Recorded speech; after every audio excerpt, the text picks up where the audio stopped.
Welcome to my series of Just One Word, where I have taken a word from the New Testament that was translated 400 years ago in a time of deep suffering, crucifixion and burning at the stake.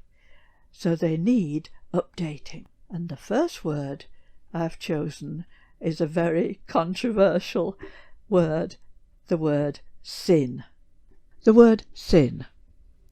In Greek, the word is ha.mar.tí.a, meaning not up to the mark.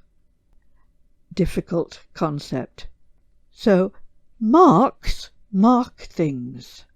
Just look how long the aisles are for buying soap powders and detergents, and how we hate smudges and blotches on our work, so we buy rubbers and correction fluids.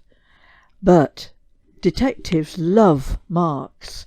They find clues in them, so they are problematic. There was even a psychological test in which we put ink in the fold of a piece of paper, then closed it and pressed. We called them ink blots, and others attempted to read our secret thoughts from them.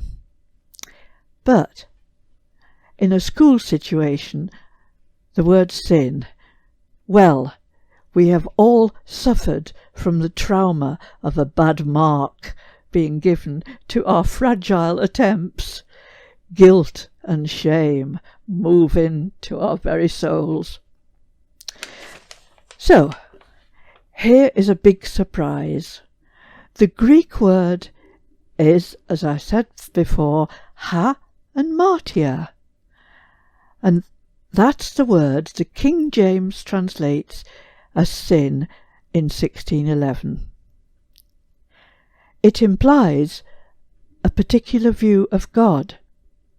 It suggests that God is like us and has a tick list, and that he worries when we get things wrong, and is even angry and disappointed at that. He blames us for making a black mark in our copybooks of life. That's what the translation of ha.mar.tí.a as sin has done to us, made that view of God dominant. The real turn-up for a new investigation and translation of the Bible is that there is no blame in or from God at all. I'll just repeat that.